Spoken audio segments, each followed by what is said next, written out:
I'm Julian. I'm a Valtech consultant, but my current role is a WebOps team lead at one of the largest projects in DWP, Department of Work and Pensions, that is Universal Credit. And I'm here now to share a story with you.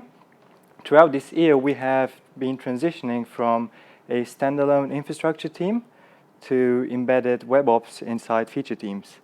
And I'll walk you through the story and share the key steps that took us there, and also the mistakes we made on the way, and what can you do to avoid that if you want to perform a similar transition. Right, more about the project. It's a really big piece of deployment.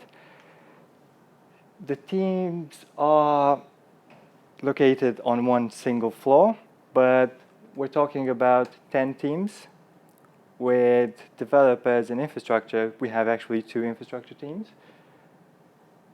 It's supposed to roll out to 10,000 claimants in the near future. We have started by going to several job centers. Right now we've rolled out to 7 of them. And in terms of deployment, we use services. They're not microservices, they're actually proper services.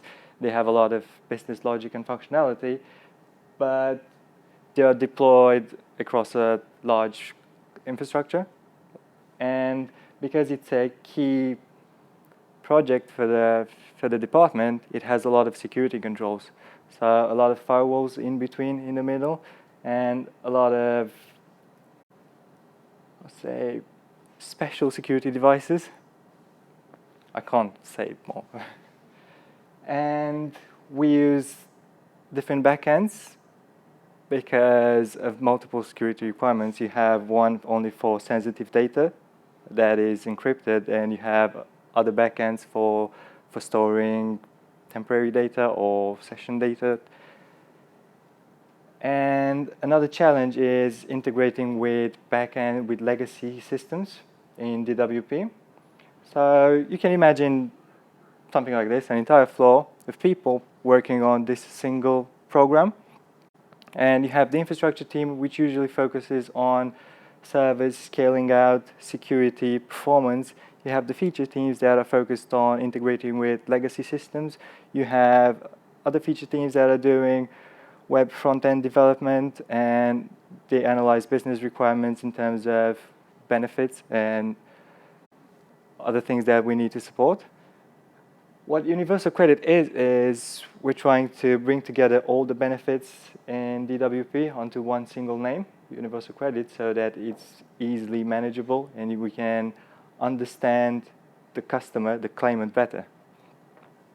But let me tell you something about myself. I've introduced myself as a WebOps team leader, but I'm actually a developer. And that's how I got started. Back in the days, I was doing a tech startup. I was doing both development and infrastructure.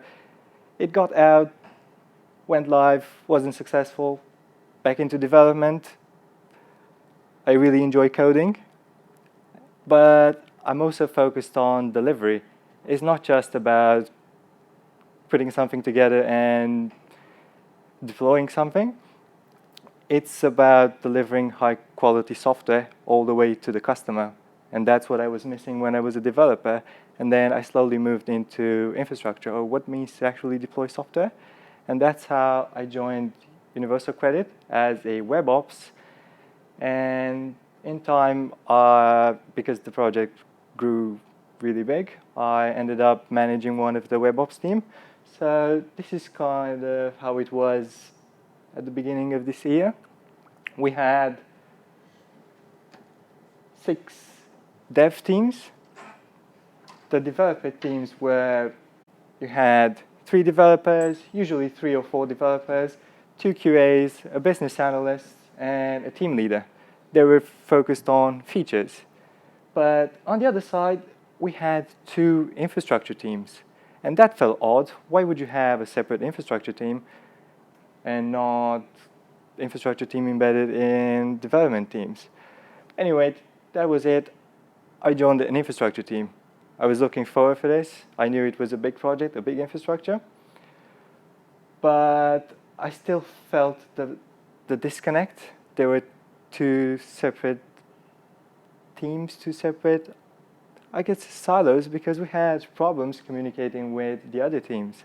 We would deal with the entire deployment and the entire infrastructure, but we were not actually involved in the business purpose that the feature teams were supposed to deliver.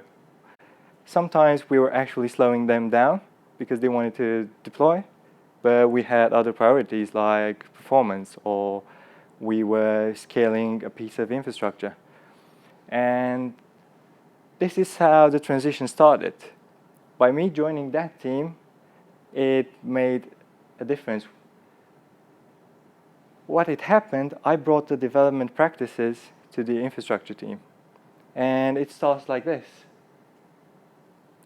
Infrastructure is code. That was the first realization. Infrastructure is just code. Yes, you have physical machines, but you don't wire cables now. You don't put together hardware. You don't add new disks. You just control your infrastructure via commands, APIs, and then you have configuration management, which abstracts that away from you. At the end of the day, infrastructure is code. That was a big moment because, oh, I'm a developer. I know how to work with code. It's my playground. I can start hacking it. I can start creating things. But what struck me was, where are the tests? How do you do test-driven development with infrastructure? I missed those security controls from the development practices.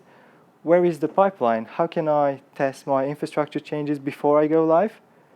It felt really awkward to just edit one line in the configuration management tool and then push, and something will happen in production or staging. And you hope that it will work. It felt dangerous to me. And I started to introduce some of the practices. My goal was test-driven infrastructure. Okay, we need a test, something that has to go red. It has to fail, and then we have to make our change, our infrastructure change, and make it pass. That's how we know we've done the right thing and we haven't broken anything else. And then, having a good test suite, we can refactor. We can change the underlying infrastructure easily. And having explored this land, the infrastructure land, I realized that we do have tests. We have some tests. And some of the tests we're testing for packages. Is there a package on this system? Is there a file on this server somewhere? That was wrong because it had no meaning. We shouldn't test for packages, ports, and tiny little things. We should always focus on behaviors and business value. What is the business value of infrastructure? Why are we doing it? Because we need to support the features. If you were to go from scratch with nothing, no infrastructure, what would be a good test to start with? So remember, you can't do any changes if you don't have a failed red test. Otherwise, you can't justify the effort or the functionality you need to put in. So as an example, the initial deployment should be driven by an external health check. You deploy the health check first. In order to make that pass, you need to have a domain, and then you will deploy something. And usually, you make it pass with just one single VM with something listening on a port.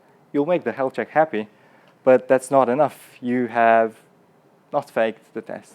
You have made the test pass, but it's pointless for the business. My next step will be to introduce an end-to-end acceptance test driven from the user interface. Well, this will trigger you to deploy the service. So just deploy the service. But you can just deploy everything to one single VM, everything including the database, all the layers, one single VM that will make the test pass. Happy, we have something live, it works. Why should we bother? What's next? What's the problem with this? Well, one thing that will happen is sometimes you have to integrate with external systems, and your end-to-end acceptance test will not cover that behavior. We have to introduce microservices health checks. Each microservice should check its dependencies. If something a microservice needs is not there, then it should alert. This is your test. This will drive you to wire all the bits together in terms of infrastructure. You can configure the firewalls, the load balancers, but remember, right now you don't have any firewalls and load balancers because you have no need for them. And what are these checks, the tests? They are actually monitoring scripts. Your monitoring tool is your testing framework. And that was an important realization, and I've shared this with the team.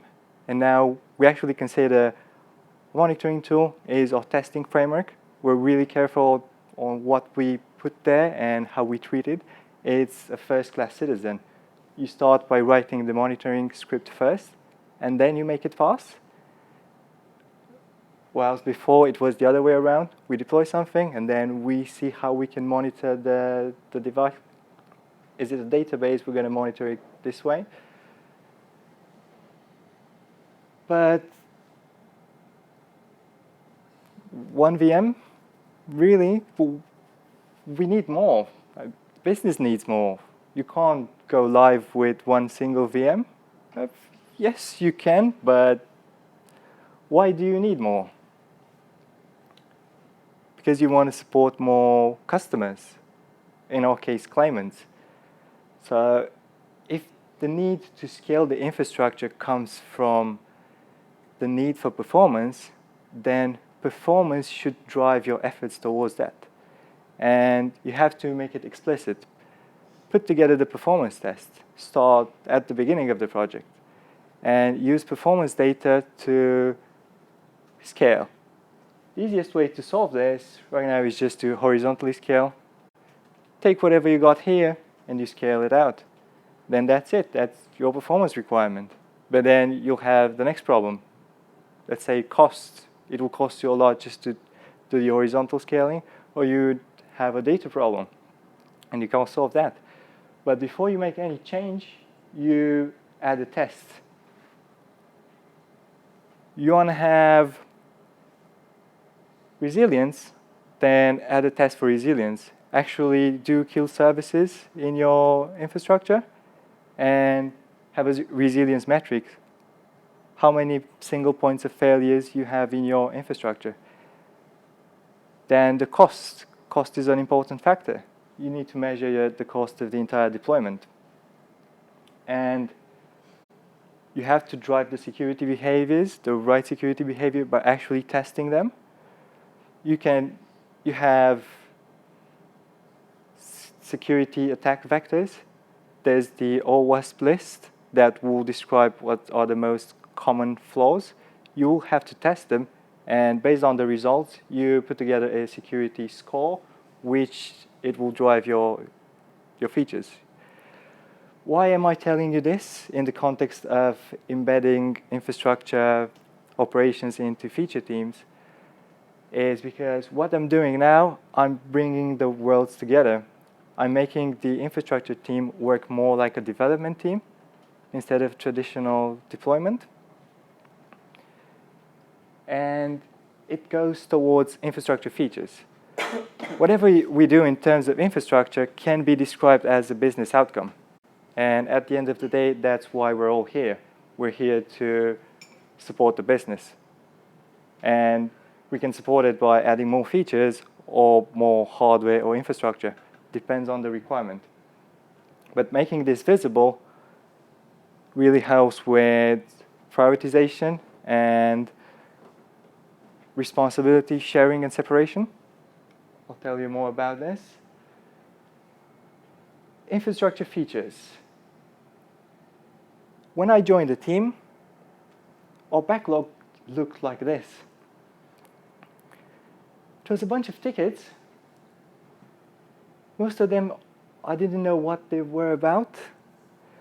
Some of the tickets were created by feature teams. Some of the tickets were created by some security architects.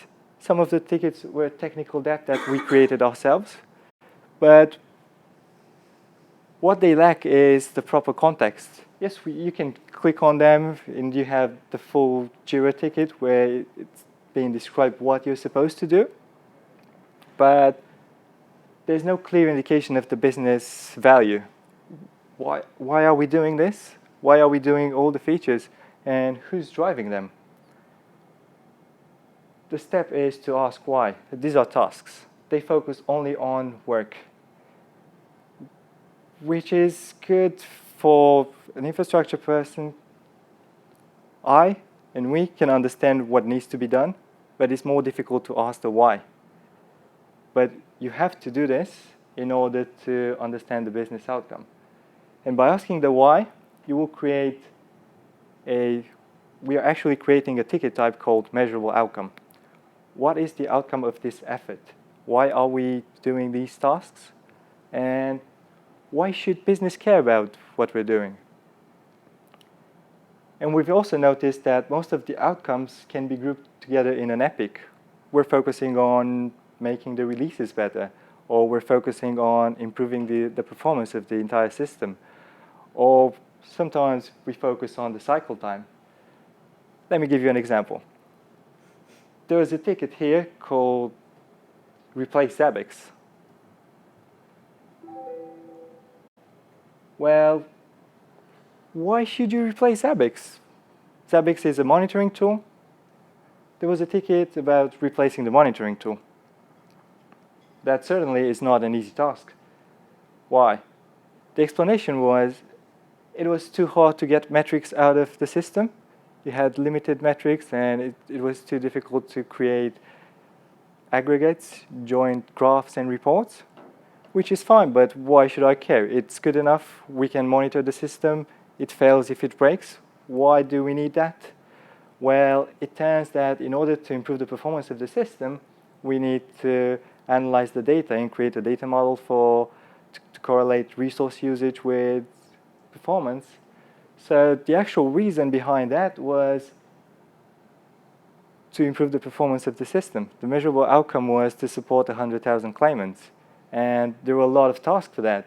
You had to replace Zabbix to get better metrics and then use the metrics to find the performance bottlenecks. So there were no tasks. Nothing was isolated. Everything had a purpose, but it wasn't visible. So instead, we replaced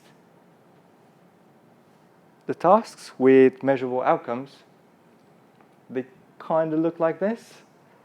And during our stand-ups and during the interaction with the business owners, we were discussing about why and what is important instead of individual tasks. In terms of embedding DevOps and making the team similar, that was really important because the feature teams were focusing on features, and features had a real business value behind. Right now, the infrastructure team had something to show to the business that had value. So the teams are getting closer. The next step was identifying the key metrics, because that's what you measure. And this is where the value is. We started to track downtime, release frequency, cycle time, resilience, and security. Based on these metrics, you can create features, infrastructure features. Well, this sprint, we're going to focus on downtime. We want to reduce downtime by 10% or 20%, and our entire focus will be on this. We create a task accordingly. Or cycle time. When you get deeper, you realize that, for example, the cycle time, you want from a development commit all the way to production to be as quick as possible, and you measure every step. As an infrastructure team, you can't do it alone. You just can't. You have to work together with the feature teams. And this is how we created the first cross-functional teams. So remember, we had 6 development teams and 2 separate infrastructure teams. We were interacting, yes, but the communication was not great. You usually end up creating tickets and having planning meetings and discussions, which is counterproductive in this case. In order to tackle the real key requirements, we had to put together the right people and enable them to perform the work. And our first cross-functional teams were created to address cycle time, releases, performance, and downtime. Our problem was we were going processes over tools versus individuals and interactions. We have created this system of tickets and responsibilities and planning and meetings instead of creating the team. Once we did that, let's say, for example, the performance team. We took several people from the infrastructure team, several developers, QAs, ring-fenced them. Your responsibility is to improve the performance of the system. It's not for this year. You have a couple of sprints. We have a metric to track. This is your feature. This is the business feature you want to work on. We want to work on. And there you go. You have everything you need to make this happen. And it worked, because to improve the performance of the application, you have to focus on both infrastructure, the way you're deploying your services, and code, the way you're using the resources, the way you're using the database. And if you use your monitoring system and the metrics to drive that, then you have a good feedback cycle, and you can make this happen. So our first real step into the transition was creating these small cross-functional teams, and they worked well. They had a clear outcome, and we were seeing good results. The next phase was we realized that all the business-oriented features, they do require infrastructure support of some sort. Every feature team has to maintain the pipeline, has to understand the deployment. Where are you delivering the services? How do they talk to each other? What sort of security controls do you have in place? How do you load balance? So they had to have the understanding of the underlying infrastructure. And that led to the conclusion that maybe all the teams should be feature teams, should be no infrastructure team. And we slowly transitioned to that by identifying the problems that could be solved by having infrastructure people embedded in feature teams. In fact, we're planning to dismantle the infrastructure team. Should be no infrastructure team, should only be feature teams. And the problems we're trying to tackle is build pipeline. How do you manage the entire life cycle? When I say build pipeline, it's not just Jenkins continuous integration, is how do you get from commits and infrastructure commits, because remember, infrastructure is code. How do you get all the code all the way up to production? That's the entire pipeline. How do you make it better? How do you make it smooth? This is the cycle time I'm talking about. Third-party integrations, it's never just code. It's network, infrastructure, plus code. And you have to work together to understand how to integrate with an external service. And it's better for you to be embedded in one single team, responsible only on integrating with that system. Then the other problems were monitoring and logging. Because we were disconnected, the infrastructure teams were monitoring. They were biased towards infrastructure. We're monitoring resources, file systems, network latencies. But by working together with development teams, you would monitor metrics related to the business outcomes. What you want to see is how well are we performing as a service in terms of users, claimants, user journeys, how many errors are we getting in the service, are we performing well? These things were a problem where we had disconnected. And that's why we want to try and tackle them. And this is our indicator that things are working fine. So what we did is we didn't just took one infrastructure person and put it in development teams, because that doesn't work. We try to build teams with different capabilities. So at the far left, you have a more infrastructure-focused team, but it still has one developer and one QA. At the far right, you have a more dev-focused team with 3 developers, 2 QAs, 1 BA, plus a web ops. And whenever we analyze a feature, we can decide which team is best suited to tackle that feature. If we discuss about performance, performance actually is half-half. You have a lot of dev work and a lot of infrastructure work. So it'll probably go to that team. This is actually the performance team. But because you can describe features as outcomes, you want to increase performance, you want to be able to support 200,000 claimants. Once you have achieved that feature, then you can move to the next feature. So the team is not stuck with performance for the entire life. You can shuffle the features across the teams to have more diversity. Same for normal business requirements. Let's say we want to add a new screen, a new facility, a new benefit in our case.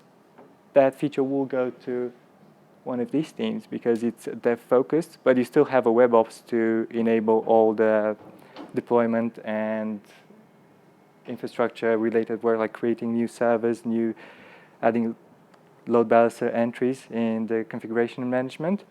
Someone who understands the entire pipeline. And this is where we are now. We have feature teams with different capabilities, but it's not well and good. You still have problems because once you have distributed the team, you have problems communicating within the infrastructure community. And another problem was the backlog. Who owns and manages the backlog? Because previously we had a different infrastructure backlog with tasks, features, measurable outcomes, and a development backlog focused on what do we need to deploy next, what do you need to build. Sorry, just let me scroll back. And our first mistake was not to merge the backlogs when we did this. We had clear outcomes for the release team and for the performance team, but for the dev-focused teams, we still had the dev backlog, but we found that the infrastructure person within the team was still tackling technical debt from the infrastructure backlog. It's like, even though he was there with the team and helping them achieve the feature, he was still working on other feature from the old backlog. And this caused the communication problems within the team. You had the silo inside the team. They were actually sitting apart, which was broken. But the cause was we haven't fully merged the backlog. We had to actually close the infrastructure backlog. Okay, there's no more infrastructure backlog. It's all features. If it's not defined as a feature and it doesn't flow to the normal flow, then you shouldn't be there, and we shouldn't work on this. And this is the transition. Instead of you fixing small technical debt, you have a feature, an outcome. Improve the efficiency of the development team. That's an infrastructure feature, but it's not an infrastructure feature, it's a proper feature. And a team can handle that. If a team is not working on that, then you shouldn't be working on this. You should focus on your immediate business outcomes. And once we got that, things started to get better. And the side effects were we were getting better at planning. On the planning wall, you can see everything that needs to be done, including infrastructure. And you can have better estimates on when this is going to go live. And another good side effect was because we moved QAs and BAs into infrastructure teams and they were tackling infrastructure stories, you had quality control for your work, for your infrastructure work. It will follow the same cycle. You do analysis, you make it happen, you implement that, you deploy, you test, you have testers that will check the change, and it will check the metric, the logging, the security controls you put in place, and it will sign off the work, and only then it will go live. Whilst previously, we were just making changes in configuration management, we were testing locally, then we're going to push to staging, but there's nothing formal. Sometimes you did all the process, sometimes you don't. Sometimes you just change a value in production, and then you push to the environments. If it breaks halfway through, then you roll back. But having the same flow for everything made things much, much better, and it improved the overall quality.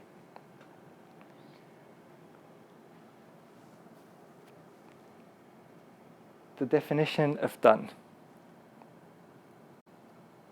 Because feature teams were disconnected from infrastructure teams, a feature team will consider a feature to be done when the development work stopped. Yes, we have the code, everything is ready, everything is done, we can move to something else. Well, and it's normal because they didn't have the right access and the right resources to be able to build their own servers and do the firewall configuration and load balancers. So they did what they could. We built the service. It's someone else's job to deploy. But now, because the feature teams have all the resources they require to fulfill their work, the definition of done is the feature is live and is being used by claimants. Anything else in between means that you're producing inventory. You're delaying the deployment of the business value. And ideally, you should reduce this time. You start to work on a feature, you make it happen, and then you deploy it, and you see this in production, live, and working.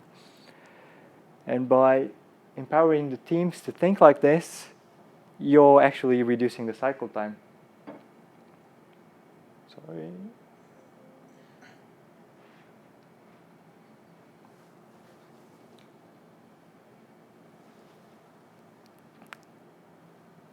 The key to all this transition is people. I number this as 0 because this is the foundation of everything.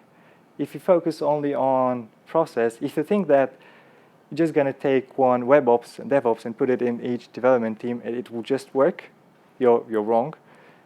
It probably won't work because you need to take baby steps. You need to empower people to think this way, and you need to perform the transition around people. If you try to impose the process on people, you will actually fail. And let me tell you the story. First, you have different characters. And not everyone is willing to actually work together in a development team. Some people came to the project because they want to tackle large infrastructure deployments. They just want to do load balancers and firewalls. They don't want to be involved in a feature delivery, which is fine because they're more infrastructure oriented. You wouldn't try to take that person away and put it into a development heavy team. You have to look at characters. Some people really like to help, and you can start with those. We had one guy from our infrastructure team who was always helping other people around him, developers, QAs. If they had any infrastructure-related problem, he would stop and he would go and help them. He was the perfect candidate for this transition because he was focused on helping teams, not doing techie stuff. So my first advice is focus on people. See where they fit, allow them to build the teams. And also, some of the developers are more interested in infrastructure. They want to try containers, Dockers. They want to understand how the firewall works and how the network is configured. How do we scale? These are the right people to move into an infrastructure-heavy team because they're willing to learn and they're also willing to share experience. You get a good cross-pollination between the worlds, the infrastructure and development. And you can also look at the communications patterns within the team. Who are you exchanging emails the most? Or who do you have to talk to, but it's too far away to go to speak to him? And maybe that's a feature team that hasn't been put together. Maybe they're actually working on the same thing or same responsibility. And you can't just perform this transition from the next week. You want to build teams, you want to allow the teams to form by experimenting. It's not set in stone. If someone is not feeling welcomed in the team or doesn't feel like he adds value, he can move to another team and tackle different kind of work. Might be more infrastructure related or might be more development related, but they're all features. They're all measured in the same way. They all contribute to the business. And another key bit is whoever leads the team should be focused on delivery. End-to-end definition of done equals live. We had a problem where one of the development team leader was focused on development. And he only cared about what do we have to do in terms of code. He wasn't interested in what do we have to do in order to deploy this feature. Do we have to have more servers, or do we have to allow more communication to happen within the boundary and the cell? He was focused on technology. He wasn't focused on delivering the feature. He didn't got the done equals live part. This is not set in stone. If someone doesn't want to be part of these feature teams, then again, we can shuffle around. We can see where he fits. And we've been doing this for the last couple of months. And I think we're in a position where things are working. But the problem is you have all these infrastructure people working independently. How do you go in the same direction? How do you improve the communication within the community?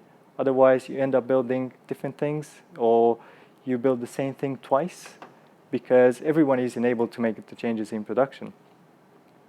You have to have something. You have to have good communication within the team. And what happens when someone joins? First thing, when a new WebOps joins, he will join the infrastructure-heavy team because we prefer pairing as a enablement tool. He will pair with the other guys to work on the features, and then he will slowly transition to a more development-focused team and get involved into other types of works. And this way, he will explore the entire infrastructure. He will not be just focused on devices and networks and cable. He will be more focused gradually on the features and the outcomes. Another interesting thing that enabled communication within the teams was to introduce merge requests and peer reviews. Anyone can make changes to our configuration management tools. If you want to add a new value, if you want to enable communication between two services, you can do it. You just check out the repo, make the change. First, put the monitoring script in place, make it fail, then make the change, make it pass. But you can't just push. You have to create a merge request and you get one of your peers to review it. Why is this important? Because as a new starter, when you join the team, you're forced to interact with everybody. You can't just do your own thing. You have to call someone out to help you, to review your change. And this way, you end up talking with everyone. And this actually brings the team closer together, and it improves communication. Before that, you are allowed to focus like, for 1 day or 2 days on your thing, and then you just push and it's working. You have a test to prove that. But you are not sharing your thoughts and experience. Maybe you're building the wrong thing. By doing merge requests, you're supposed to explain what and why are you doing it. And cross-pollination, another interesting side effect is when I joined my development-focused feature team, I started to train and enabled the developers to perform infrastructure changes because I wanted to focus on more important infrastructure things. Like I was in charge of an integration, a really important integration with a back-end legacy system, and I was investigating the communication pattern. But the team also needed support with releases and pipeline. So the solution was actually enabled some of my colleagues to perform that, and this distributed my knowledge within the feature team. The same thing happened with the infrastructure-heavy team, because we had a developer. He would show the infra people how to build the entire system, how to commit, how to check out, how to push a change through the pipeline, and it enabled the infrastructure team to perform code changes, because there's never just the code, the business-focused code. You have monitoring inside the code. You have logging inside the code. And you don't want to make a request to the developers to add a new monitoring item, a new metric, while you can do it yourself. Yes, you need to monitor the heap size or the stack. You want to monitor the number of messages. The code is here. You can make the change, test it locally, have someone who is more knowledgeable to review your change, and then you're good to go. That was a good thing about merging the teams. Cross-pollination, really good. And we also built an infrastructure community to focus on the long-term goals. Every sprint, we're doing an infrastructure show and tell, where we all gather in a room like this, and everyone will present a short 10-minute, we'll do a short 10-minute talk on what he has been working on and what is the plan. Slides like this. I've been doing this integration, this is how it works. And after the show and tells, we'll have a technical huddle. Where is this thing going? How are we making the infrastructure better? What's the future plan? What stories do we have on our backlog? What are the features that are coming? And these sort of things are keeping the infrastructure community together. Although we work in separate teams, on separate desks, we're still a community. We work and interact with each other. And we still kept our WebOps evenings. Every once in a while, we get everyone together for dinner, where we just team build. As a summary, the key steps in this transition were like this. Start treating infrastructure tasks as measurable outcomes, then group those measurable outcomes into features, and the features should have a business. Oh, sorry. I can hold this. Yeah, sorry. The feature should have a business value, then start creating cross-functional teams focused on a particular feature or outcome, then slowly transition to all teams being equal and they share the same backlog. Definition of done is live. This will drive the cycle time down and you get the really nice feedback cycle you need. Commit, test, go all the way to live, and you have the right monitoring scripts in place and the right logging to support that. And focus on people, build the right team, and maintain a community. These are the things that we struggled with. These are the dangers, things that can break your entire transition. People, characters, the backlog I've mentioned, the different backlog, that's a really huge problem. And not enough resources. If you don't have enough infrastructure people to be able to build the cross-functional teams, then you will struggle. But you have this problem. We had this problem before.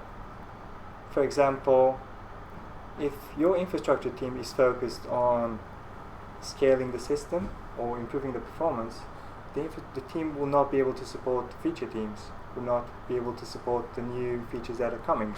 So if you find yourself in a lack of resources, then that's a genuine actual problem. You cannot support all the teams, so you probably need to hire more people. And we try to take too many steps at once.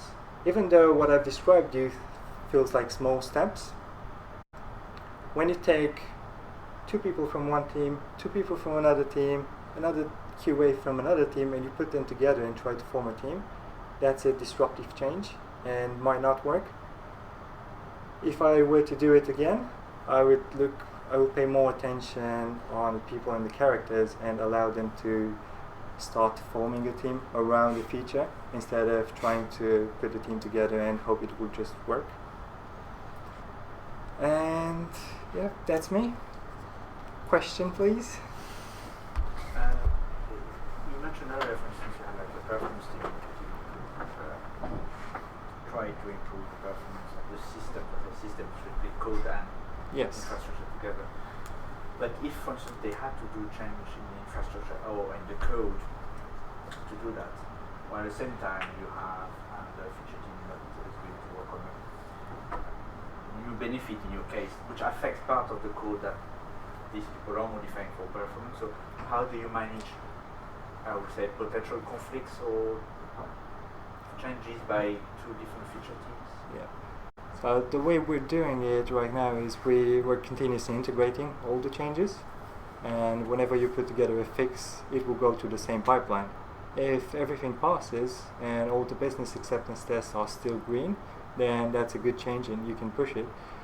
In terms of performance, if you're pushing the change but another team has pushed another change and performance has degraded, then that's an actual failure. Something has happened and you have to investigate. But all the code goes through one single pipeline and it's being released in a batch. Everything gets released at once for every sprint. It's not ideal. We're slowly moving towards feature releases. Each team is able to deploy their own work and then integrate. That's something we're trying now. We're trying to treat a feature like a bug fix instead of all the features coming together. Have I answered your question? So you still might have conflicts, but you detect them, then you need to manage them. Yes, yeah. It feels like you're exacerbating the problem, doesn't it? Well, we have products. Sometimes, yeah. We have product teams, so it might be a different context, but we make the performance testing the responsibility of the product team. And that's right, that feels right, because the product team have the best knowledge of what the product is, therefore in the best position to engineer the performance in from the start, rather than go, built it, here you go, you performance tune it. Yeah.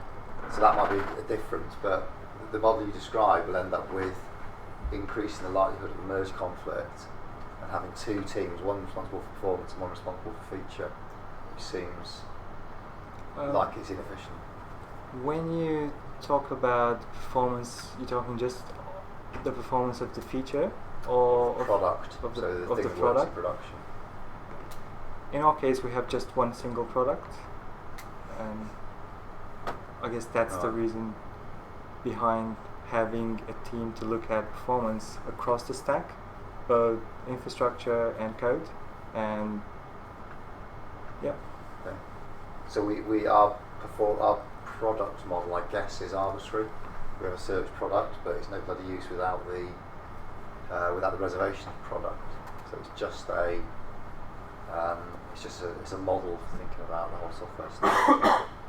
I'm trying to work out what would you guys feel? Would you like to take performance testing out of the team and put it to another party? I don't think that's. I'm not entirely sure that's what Julian meant, because if I understood well, you have several feature teams, so we like per team, but but they are not assigned to one They're not thing. within a product Yeah, feature. so they take features, and one of the features would be to improve the performance or one type of performance probably. Yes. Like I don't know, it takes too much time to display an offer. I don't know, something like that. Yeah. So to work on it, so it would be to work on that feature, but then you can have other performance features and other new features, depending on the feedback or what you have from what you have deployed. It means that everyone has to have domain context for everything, doesn't it? So if I wanted to make we can acquire a rate faster, and I asked the search team to look at it, we do quite a lot of domain listing. So I'm intrigued as to whether all the people in the DWP understand the entire code base, or whether, like us, you've got specialists. Within this project team, everyone understands the system, because what we have now, there are no more performance teams or release teams. There are performance features and release features, and all the feature teams are equal, and they're able to tackle the features.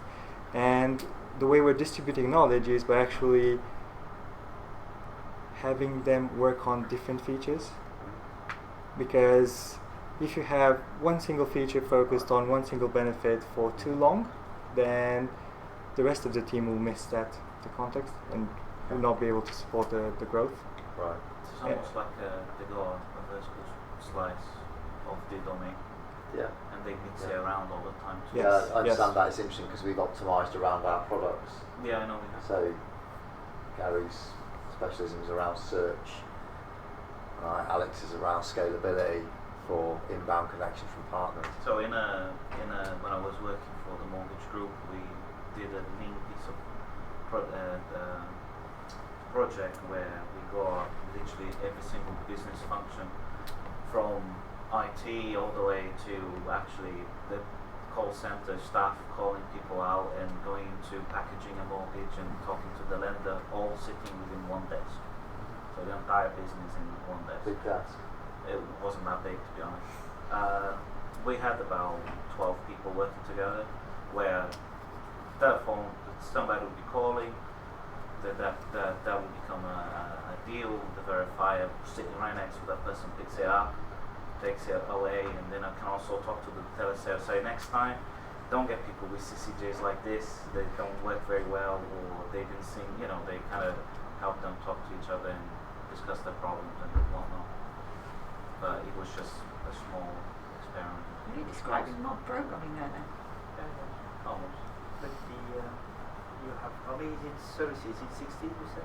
Yeah, 60 microservices. And services about 300.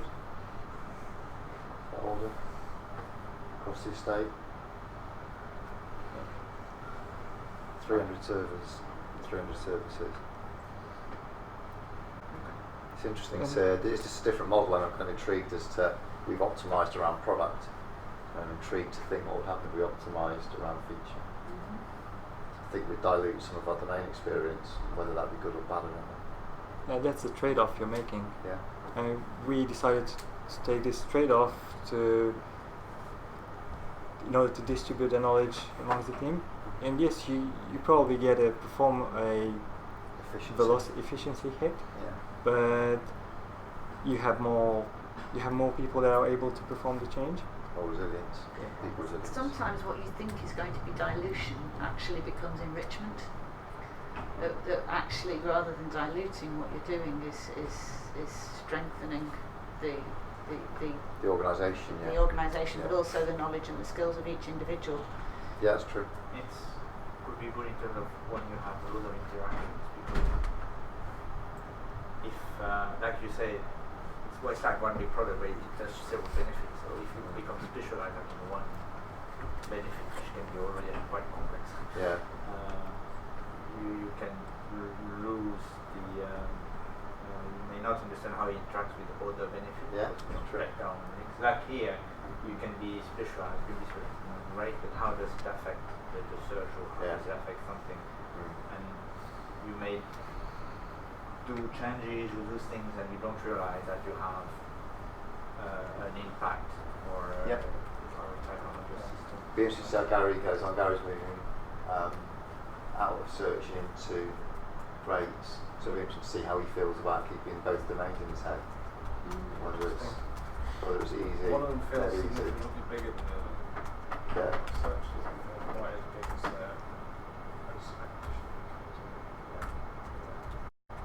Cool. Another side effect was to even out the technology, because if you focus on one piece of the code base, let's say in our case a benefit, one single type of benefit, you usually end up creating a couple of services to support that with different roles and responsibilities, and the way the services are built are particular to that team, but because some other team will start to work on the same services, then they will refactor them to become more common. You even out the extremes. Some of the features are implemented badly, or some of the features are really good, but by distributing them across the team, they will get even. Everything will be consistent, managed in the same way, and uses the same technologies in the same way, and that helps with understanding. When you start to work on a new service, you already know how it feels because it behaves in a similar way with the others. It occurs to me, because I mean I've been here 6 months and I still feel like I'm learning the hotel distribution domain. They're big domains. But, I mean I could be wrong about this, but it's possible that part of the reason for that is because we're integrating with so many other things, connectivity, and you're never quite sure when something has left your domain and entered another one, and that increases the complexity. If I was working on those other products as well, then not only would my knowledge increase, but also because I had sight from both sides, that I and my colleagues may be in a better position to reduce the complexity. Yeah. I'm comfortable with the idea, and I'm really comfortable with executing as well. We just need to make sure that everyone doesn't end up in search. But the key thing to any transition is people. That's what I learned throughout this year. Is you're going to be building your teams and the features around the people and not the other way around. If you try to force someone to perform a transition, then he will stand in the way. Yeah. I think Julian's earned himself a round of applause for that. Thank you.